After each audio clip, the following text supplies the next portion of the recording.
It is the corporate defunders and privatization folks who want to basically make money off of public schools and off of parents who are really hurting our kids. Can you explain the way that public schools are funded and whether that varies from county to county to municipality to municipality, but also how that profit motive comes into play? So look, public schools are the foundation of democracy. They are locally based, and we have fought for them to be locally based throughout the country. Some of them are funded through state funds. About 50% of school funding is through state funds. About 40% of full school funding is through local property taxes, and about 10% of it is through the federal government. So most of schooling is funded through state and local either income tax or property tax.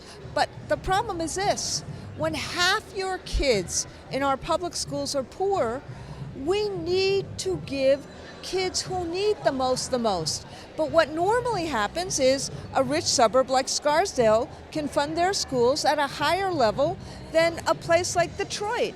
And so what we fight for is equity in funding. And what we fight for is ensuring that there are programs for poor kids that meet their needs, that may be where you require more than a community can fund. That's why you have the federal funding like Title I. What Betsy DeVos wants to do is she wants to take that funding away from poor kids throughout the country and give it to private school vouchers that are allowed to discriminate against other kids. So what she wants to do is take things that have worked, like summer school programs and after school programs and lowering class size, wipe them all out, divert that funding to vouchers that have not in the last 25 years worked to benefit the kids they were purportedly there to benefit. In fact, kids that have gone to voucher schools have actually done worse than kids in public schools in DC, in Louisiana, and in Ohio. But what she does is she says all of this is in the name of choice. And yes, of course, we want parents to have programs that work for their kids. But what parents really want, and we've seen this in poll after poll, is they want a neighborhood public school that works for their kids. And they want a neighborhood public school that has art and that has music and that has science, and that if their kid is struggling can help their kid, and has challenging classes for their kids to soar. A school that is safe and valuable. And what we've seen is in the things that she is promoting and supporting: private school vouchers, tuition tax credits, online charters, for-profit charters. What we've seen is that, number one, they discriminate, and they're allowed to discriminate. Number two, they have increased racial segregation and economic segregation. And number three, they have not helped kids. So why are you promoting things that don't help kids and at the same time cutting funding and destabilizing schools that have the promise to help kids? The AFT recently commissioned a poll. 3/4 of the people we talked to oppose the deep cuts to education that Trump and DeVos are proposing, and just as many oppose taking away funding from public schools to increase funding for private school vouchers and charter schools. So what happens to this money after they harvest the $8,000 per pupil that might come from the students that they bring out of the public schools? And I know that money does not go to that school, but what happens to the $8,000? Is it then spent on the education of the child? Well, it doesn't. So take the DC voucher program. We don't know how that money is spent.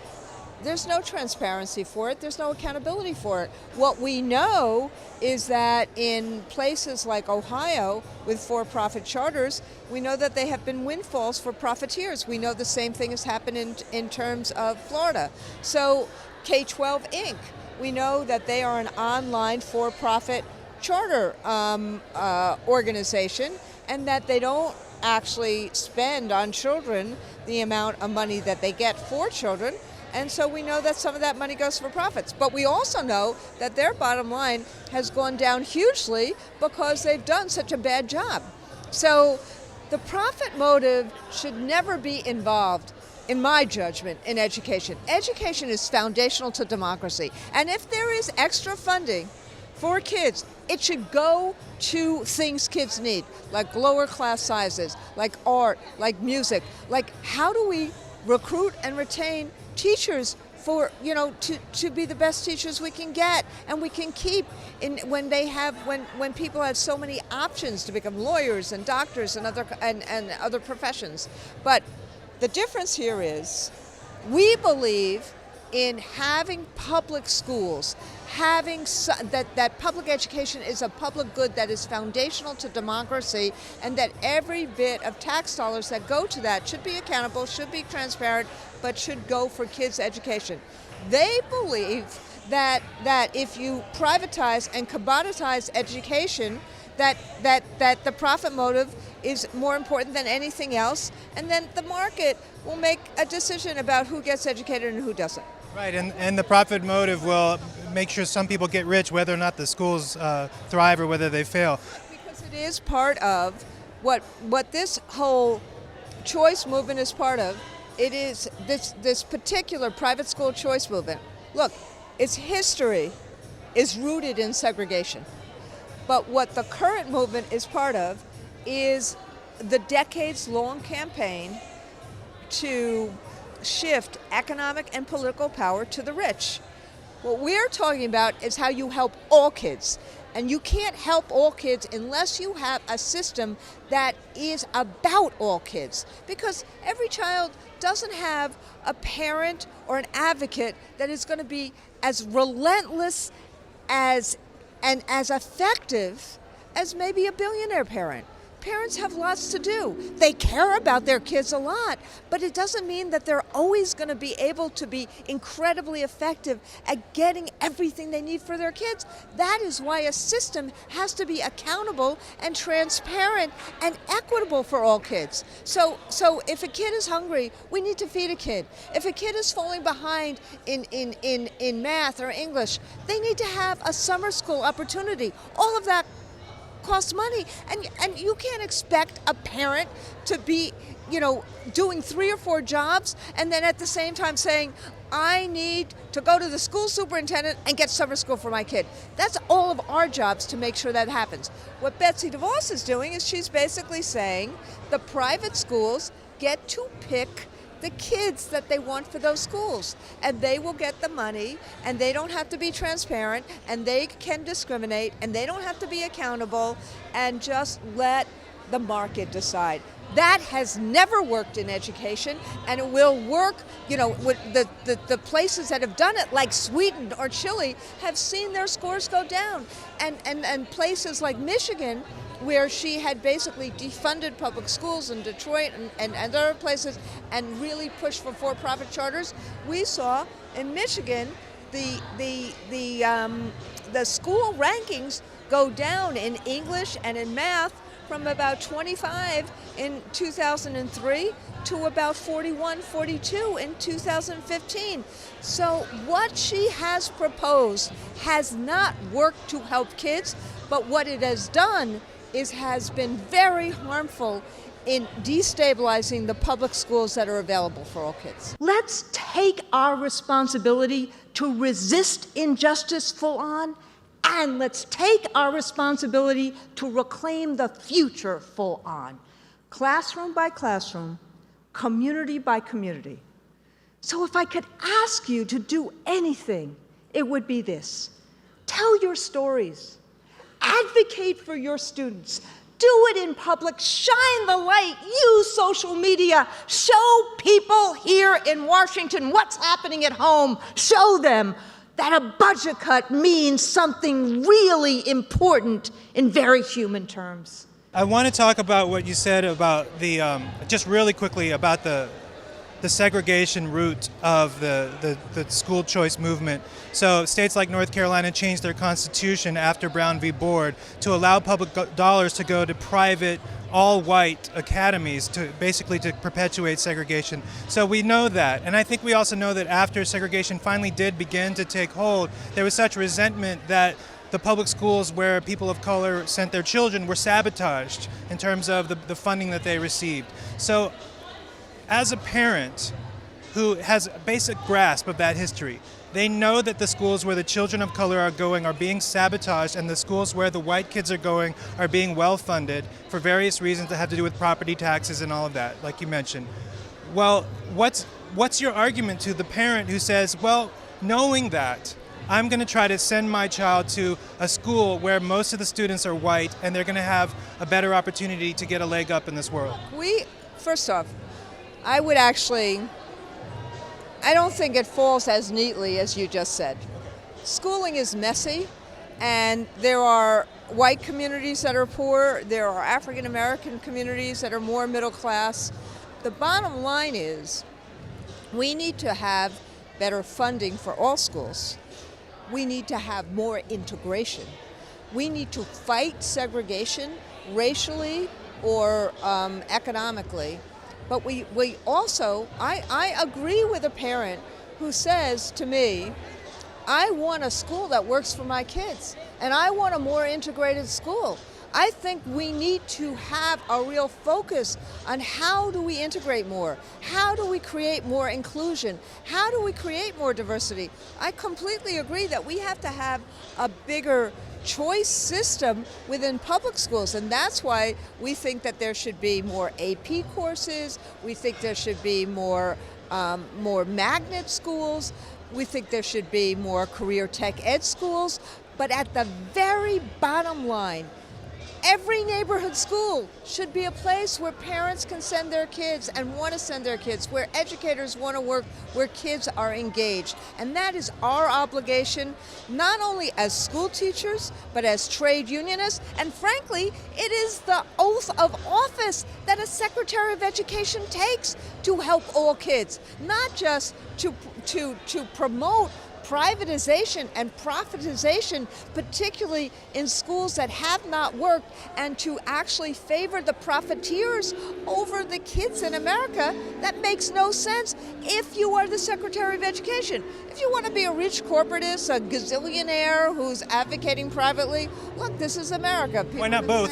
People can say whatever they want to say. But if you are the Secretary of Education, you owe a responsibility to every single child in America, and that means you have an obligation not to cut budgets for school kids, but to find ways to ensure that every public school works for kids. Right now, our country is being ruled by a minority coalition that includes oligarchs like Betsy DeVos and white Americans who are concerned about demographic shift. They're concerned about their children not being able to enjoy the same privileges and advantages that they might have. And so what would be your argument to those people, the same people I just mentioned before, that to say you may be able to achieve some advantage for your child, but there's a cost to that if we sabotage our public schools? Well, I spend a lot of time in Red America and Blue America. I spend a lot of time with people regardless of the where they live, what their demographic status is, what their political persuasion is. And frankly, what I am seeing is that these kind of divisions that our politicians do is in furtherance of rigging an economic and political system. But if you actually talk to Americans across the country, what they want are good jobs with a voice at work and a secure retirement. They want to make sure they're not one illness away from bankruptcy. They want good public schools that prepare their kids for life and for citizenship, for career and college. And what I've made the argument is that to do those three things, you need to have a vibrant democracy that protects the right to vote, not suppresses it.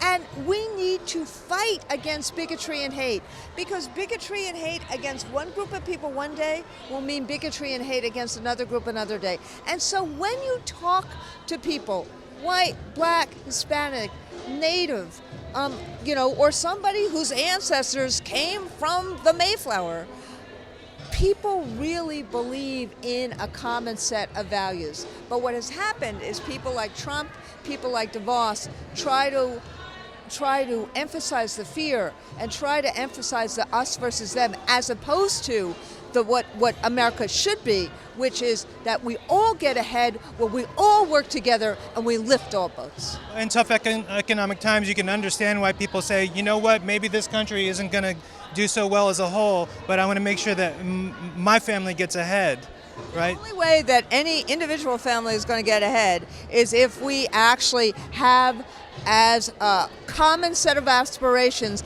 an economy that works for all and an education system that works for all. So when we fight to make sure that there's lower class sizes, that is a fight for all, but particularly for those who have the least. When we fight for summer school and for after school, because if kids graduate and they graduate on time, then what happens is that they're going to go and be productive citizens. So the fight for kids, the fight for black and brown kids in America is a fight for America. And what we believe is that you do this through lifting all boats. You do this by having a ladder of opportunity. The same arguments, for anybody who's listening to this, the same arguments were made against Italians and Jews from Eastern Europe who came into this country in the early 1900s. The same arguments that you hear against brown and black America. We need to stop those arguments, and we need to be, as a whole, fighting to have the greatest economic engine we can and the greatest educational system we can. And that means helping all Americans, meeting them where their needs are through public education, all kids, all Americans, all the time. While Trump Care might be on hold for right now, the battle is far from over. Its $880 billion cut from Medicaid is inhuman. And let me tell you what it means for schools. For almost 80% of our school districts in America that rely on these funds, it would mean the loss, if not the complete elimination, of school nurses and health screenings, of wheelchairs and feeding tubes for our most vulnerable kids. And for what?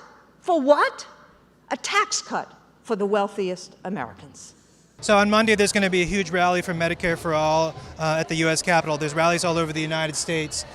And the same profit motive lesson that we are learning in education with the failure of Betsy DeVos's model in Michigan, and especially in Detroit, that is also played out in the healthcare system. So for instance, in the rural areas, Trump country, they also look at harvesting public dollars for private gain. It's very similar to the per pupil public dollars. It's the per well-insured Medicare patient public dollars. It's worth 10 grand a year to those rural hospitals if the people are well insured. But if they're not well insured, those rural hospitals are saying, well, geez, my profit margin is going to go down.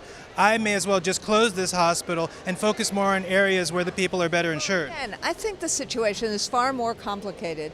There are a lot, with all due respect, there are a lot of communities in America who fund their public schools with public dollars who don't do it in a way to hurt others. And I think that this is, look, I personally believe in single payer and Medicare for all. But what we have to do right now is make sure that Obamacare does not collapse, is not sabotaged by Donald Trump and by the Republicans who want to use the money for a tax cut. We need to make sure that people have the insurance they need. I would like it to be, Medicare for all. But right now, we have to fight to stop them from repealing Obamacare and from taking away Medicaid as we know it.